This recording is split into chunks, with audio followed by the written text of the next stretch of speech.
Fala, concurseiro, se você não me conhece, meu nome é Samuel Luiz, este é o Legislação, aula 1, parte 2, Direito Processual Civil, curso que foi escolhido aí por vocês. Estamos voltando aqui para finalizar essa parte de princípios constitucionais aplicados ao processo. Então, assine o canal, ative as notificações, deixe o seu like aí para que o YouTube entenda que esse conteúdo é relevante e ajude outras pessoas. Fez isso? Então, bora pro vídeo!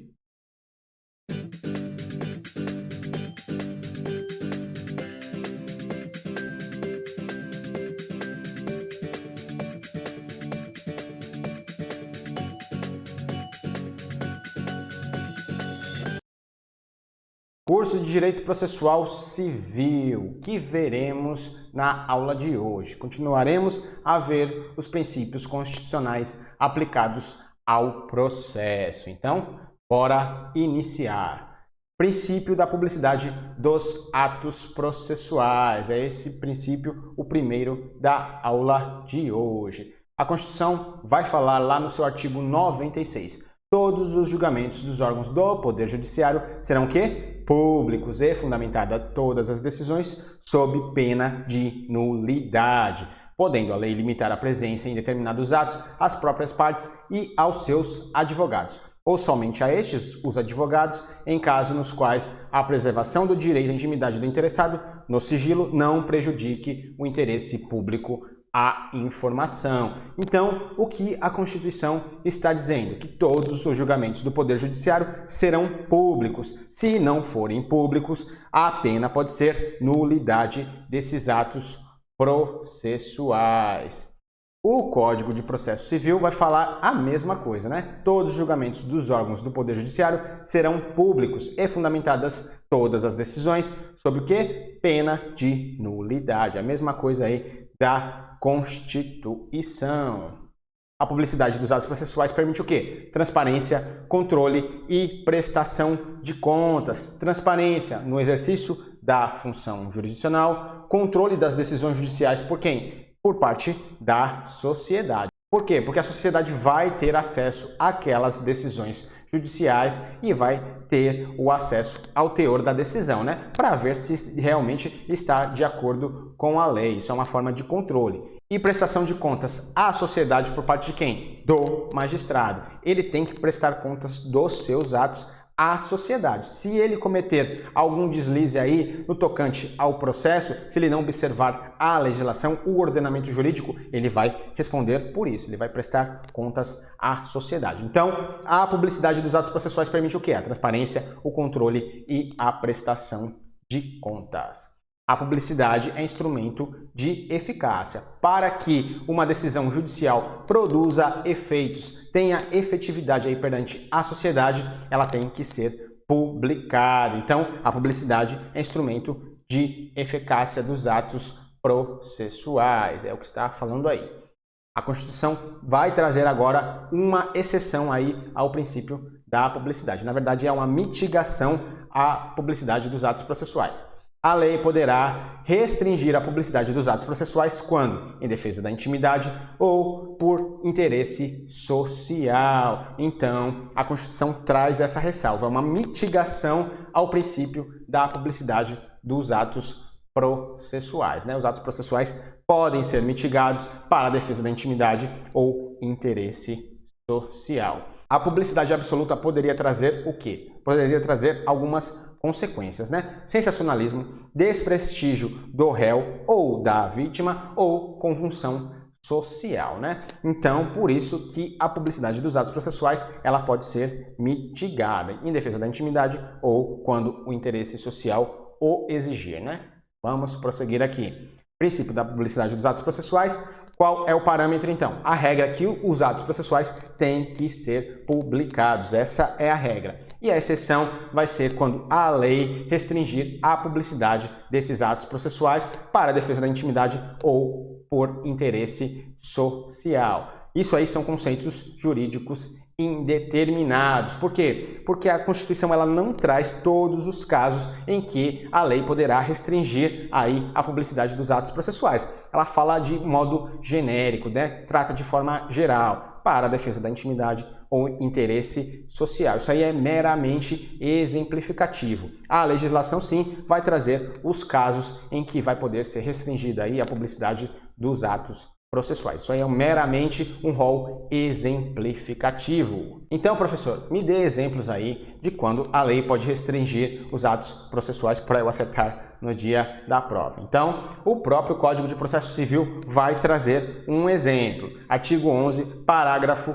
único. Nos casos de segredo de justiça, pode ser autorizada a presença somente das partes, dos advogados, defensores públicos ou do Ministério Público. Então, o próprio Código de Processo Civil traz aí uma restrição ao princípio da publicidade dos atos processuais, né? Nos casos de segredo de justiça. Então, no caso de segredo de justiça, os atos processuais podem ser restritos somente às partes, advogados, defensores públicos e ao Ministério Público. É o que está falando aí. Então, regra, os atos processuais devem ser publicados. Exceção, a lei pode restringir em defesa da intimidade ou interesse social. Então, passamos aqui pelo primeiro princípio da aula de hoje. Próximo princípio, motivação das decisões. Vamos lá. O que é motivar? Motivar é dar as razões pelas quais determinada decisão há de ser adotada, é expor as suas justificações e motivos dos fatos jurídicos determinantes. Então, motivar é o quê? Dar os motivos, é justificar as razões de determinada decisão. O que a Constituição vai nos trazer a respeito aí da motivação das decisões? O mesmo artigo 93, né? Todos os julgamentos dos órgãos do Poder Judiciário serão públicos. É fundamentada todas as decisões sob pena de quê? De nulidade. A mesma pena lá se não for observada a publicidade dos atos processuais. Então, todos os julgamentos dos órgãos do Poder Judiciário serão públicos e fundamentada todas as decisões sob pena de nulidade. O próximo inciso aí do artigo 93 vai continuar falando sobre isso. As decisões administrativas dos tribunais serão que? Motivadas em sessão pública, sendo as decisões disciplinares tomadas pelo voto da maioria absoluta de seus membros. Então, o que está falando aí? Que tanto as decisões judiciais como as administrativas serão motivadas. O Código de Processo Civil vai falar a mesma coisa lá no seu artigo 11, né? Todos os julgamentos dos órgãos do Poder Judiciário serão públicos e fundamentadas todas as suas decisões sob pena de nulidade. Só um adendo, essas decisões que estamos tratando, que terão que ser motivadas, são as decisões que tenham conteúdo decisório, né? São sentenças, acórdãos ou decisões interlocutórias. Decisões de mero expediente, decisões administrativas, por exemplo, despachos, não precisam ser motivados, né? Então, o que vai ser motivado são as decisões de caráter decisório, sentenças, acórdãos ou decisões interlocutórias, tanto judiciais como administrativas, sob pena de nulidade. Agora, o próprio Código de Processo Civil vai nos trazer casos em que as decisões não serão consideradas motivadas. Vamos lá. Artigo 489, parágrafo 1. Decisão não fundamentada. Não se considera fundamentada qualquer decisão judicial, seja o quê? Interlocutória, sentença ou acórdão que se limitar à indicação, reprodução ou paráfrase de quê? De ato normativo, sem explicar sua relação com a causa ou a questão decidida. Então, se o magistrado, na hora de decidir, apenas indicar, reproduzir ou parafrasear ato normativo, por exemplo, um artigo de lei, ele coloca lá na decisão um artigo de lei para fundamentar aquela decisão, mas ele não explica a relação de causa e efeito, então essa decisão não será considerada fundamentada. Também não vai ser considerada fundamentada a decisão que empregar conceitos jurídicos indeterminados sem explicar o motivo concreto de sua incidência no caso, ou invocar motivos que se prestariam a justificar qualquer outra decisão. Se ele colocar lá na decisão algo genérico, que poderia ser base para qualquer decisão, sem especificar a relação de causa e efeito, por que está usando aquela cláusula genérica ali, então essa decisão não será fundamentada também. Outro caso aqui de decisão não fundamentada é quando essa decisão não enfrentar todos os argumentos deduzidos no processo. Então, o magistrado tem que enfrentar todos os argumentos trazidos pela parte lá na sua decisão. Senão, essa decisão não será fundamentada. Também não será fundamentada a decisão que se limitar a invocar precedente ou enunciado de súmula, sem identificar seus fundamentos determinantes e nem demonstrar que o caso sob o julgamento se ajusta àquele fundamento. Então, quando o magistrado usar um precedente judicial ou o enunciado de súmula, ele tem que explicar o porquê está usando aquilo para fundamentar a decisão, a relação de causa e efeito, o porquê que ele está usando o precedente ou o enunciado de súmula àquele caso concreto. Se ele não fizer isso, não será fundamentada essa decisão. Também não será considerada aquela que deixar de seguir enunciado de súmula, jurisprudência ou precedente, sem demonstrar a existência de distinção no caso em julgamento ou superação do entendimento. Então, ele tem que explicar também o porquê não usou o enunciado de súmula, a jurisprudência ou precedente judicial. Ele tem que explicar por que aquilo não se amolda àquele caso concreto. Então, está aí os casos em que a decisão não será fundamentada segundo o próprio Código de Processo Civil. E um adendo ali em cima, a motivação é uma forma de controle das decisões do Poder Judiciário, tanto das razões de fato como das razões de direito, né? Nós já vimos isso aí lá na parte da publicidade dos atos processuais. Esses dois conceitos andam colados, né? Andam em simetria. Então, a motivação dos atos processuais também é uma forma de transparência, controle e prestação de contas à sociedade. Então, prosseguindo aqui, próximo princípio, o princípio da inafastabilidade de jurisdição. Vamos a ele. Você pode encontrar ele com outros nomes aí na prova, né? Princípio ao acesso à justiça ou princípio da obrigatoriedade de jurisdição. O que a Constituição vai nos trazer? A lei não excluirá da apreciação do Poder Judiciário lesão ou ameaça a direito. O Código de Processo Civil vai trazer a mesma redação, né? Não se excluirá da apreciação jurisdicional ameaça ou lesão a direito. O livre acesso à justiça é uma faculdade de recorrer à via judicial, uma faculdade das partes, né? É um direito assegurado a todo aquele que se sentir lesado ou ameaçado em seus direitos. Então, qualquer cidadão, qualquer pessoa que se sentir ameaçada nos seus direitos pode sim recorrer ao Poder Judiciário, que é o representante do Estado, né? Ele tem o dever de dar uma decisão naquele caso concreto, quando as partes procurarem o Poder Judiciário em busca de uma solução definitiva, né? Então, a parte que se sentir ameaçada ou lesada nos seus direitos, ela pode postular uma tutela o quê? Reparatória ou preventiva. Preventiva quando? Quando ela está sendo ameaçada. Então, ela vai buscar se resguardar. E reparatória quando já houver acontecido a lesão, né? Então, ela vai procurar uma reparação. Como eu falei, o Estado tem o dever de responder ao jurisdicionado. É uma obrigatoriedade. Sempre que o jurisdicionado procurar o Estado por meio do Poder Judiciário, que é o seu representante, o Poder Judiciário tem a obrigação de responder a esse jurisdicionado, né? Então, é o que está falando aí, princípio da inafastabilidade de jurisdição. Vamos ao próximo, princípio do juiz natural, que a Constituição vai nos dizer sobre o princípio do juiz natural. Artigo 5º. Não haverá juízo ou tribunal de exceção. Esse princípio aí vai fundamentar o princípio do juiz natural. Por quê? Porque veda que sejam criados tribunais e juízos após a ocorrência do fato. A competência deve ser definida previamente pelo ordenamento jurídico, né? Então, esse artigo aí está fundamentando, sim, o princípio do juiz natural. Vamos lá. Garante o julgamento justo aos cidadãos.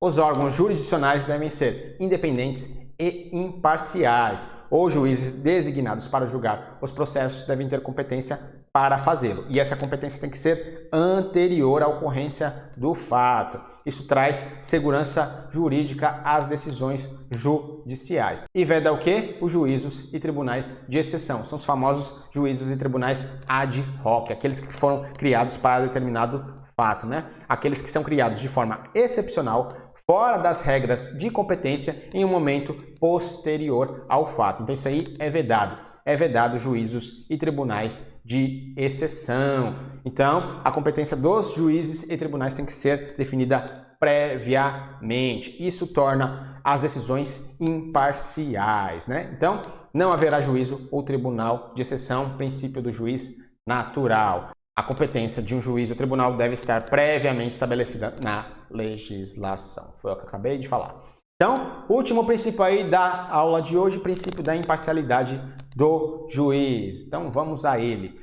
Visa assegurar o quê? A independência do magistrado contra influências externas em suas decisões. Aqui vai impedir que outro poder, outro órgão, qualquer um, influencie na decisão do magistrado. Então, princípio da imparcialidade do juiz. A Constituição vai trazer garantias de independência e garantias de imparcialidade. Garantias de independência são os direitos que os magistrados têm, né? E as garantias de imparcialidade são as vedações, o que ele não pode fazer. Então, vamos às garantias de independência. Artigo 95 caput. Os juízes gozam das seguintes garantias, né? Vitaliciedade no primeiro grau, adquirida após 2 anos de efetivo exercício. Aqui aqueles juízes que entraram através de concurso público, né? Depois de 2 anos de efetivo exercício, eles vão adquirir a vitalicidade. E nos tribunais, a vitalicidade é adquirida com a posse. Aqui são os magistrados oriundos do 5º Constitucional. Eles vão adquirir a vitalicidade no momento da posse. Segunda garantia aí, inamovibilidade. O magistrado não vai poder ser removido de ofício. Essa é a regra. Então, ele vai ser removido. Se for da vontade dele, ele pode solicitar uma remoção ou ele pode permutar com outro magistrado. Mas ele não vai ser removido de ofício. Essa é a regra. Lembra que toda regra tem a sua exceção? Então, ele poderá ser removido quando? Por motivo de interesse público, mas decisão da maioria absoluta do tribunal que ele faz parte ou do CNJ. É o que está falando aí. Inamovibilidade, salvo por motivo de interesse público, não pode ser o juiz removido de ofício. Essa é a regra. E a exceção, ele poderá ser removido por interesse público e voto da maioria absoluta, do seu tribunal ou do CNJ. Então, essa aí, regrinha da inamovibilidade do magistrado. E a última, irredutibilidade de subsídios, é nominal e não real, né? É aquela lá do contra-cheque que está definida em lei, né? Então, o magistrado não pode ter reduzido os seus subsídios, é aquele teto constitucional, né? Agora, se ele ultrapassar o teto, se estiver ganhando mais que o teto, aí vai incidir sobre ele o abate-teto. Aquilo que ele estiver ganhando a mais, o teto constitucional vai ser cortado, né? Então, tá aí o IV, né? Famoso IV, as garantias de independência, inamovibilidade, vitalidade e irredutibilidade de subsídios. Vamos agora às garantias de imparcialidade, o que é vedado ao magistrado. É vedado a ele exercer outro cargo ou função, ainda que em disponibilidade, salvo quando? Uma de magistério. Então, ele vai poder exercer uma de magistério. É bem comum isso aí em universidades públicas, né? Por exemplo, numa universidade federal, você vai encontrar um magistrado sendo professor de direito lá, por exemplo, né? É bem comum isso aí acontecer.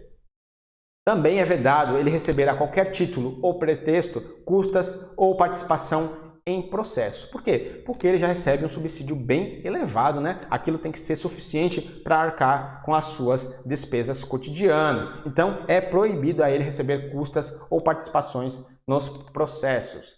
Também é vedado ele participar de atividade política ou partidária, né? Então, se ele fizer isso aí, as suas decisões vão estar em xeque, né? Pode ferir aí a sua imparcialidade. Também é proibido a ele receber qualquer título, auxílios ou contribuições de pessoas físicas ou entidades públicas ou privadas, salvo as exceções legais. Então, como já sabemos, o magistrado vai receber um subsídio elevado que tem que ser suficiente aí para arcar com as suas despesas. Então, é vedado a ele receber auxílios ou contribuições de pessoas físicas ou entidades privadas ou públicas, salvo as exceções legais, né? Se tiver alguma exceção legal na legislação, aí sim ele poderia receber auxílios ou contribuições. Se não houver, é vedado a ele receber qualquer tipo de auxílio ou contribuição. E por fim, a quarentena de saída, né? É vedado ao magistrado exercer a advocacia no juízo ou tribunal do qual se afastou, antes de decorrido 3 anos do afastamento, por aposentadoria ou por exoneração. É a quarentena de saída. Por quê? Porque o juiz trabalhou a vida toda ali, ele é influente, ele tem influência ali naquele local, né? Então, o constituinte achou que depois de 3 anos ele diminuiria essa influência, por assim. Então, quarentena de saída. Ele só vai poder exercer advocacia naquele tribunal ou juízo do qual ele exercia suas funções após 3 anos do afastamento, por exoneração ou por aposentadoria. Então, estão aí as vedações que vai garantir a imparcialidade aí do magistrado nas suas decisões. E acabamos aqui a nossa aula de hoje. Essa aula foi dividida em 2 partes, né? Passamos aqui pelos principais princípios constitucionais aplicados ao processo. Então, pessoal, se você gostou da aula, da nossa aula inicial aqui, que foi dividida em 2 partes, assine o canal, ative as notificações, deixe o seu like aí, coloque algo nos comentários, dúvidas, sugestões, reclamações. Lembrando que aqui na descrição do vídeo, slide da aula de hoje. Baixe aí e acompanhe quando você for fazer as suas revisões. Leia a lei, leia o slide, aí vai facilitar na assimilação do conteúdo. Mais dicas e informações lá no Instagram, @legislação ou @salu.l.a. Eu fico por aqui. Até amanhã, 8 da noite, teremos exercícios aí para fixar essa matéria estudada aqui. Então, eu fico por aqui. Fiquem com Deus. Até amanhã, 8 da noite. Temos encontro marcado. Meu nome é Samuel Luiz e você está no Legislação.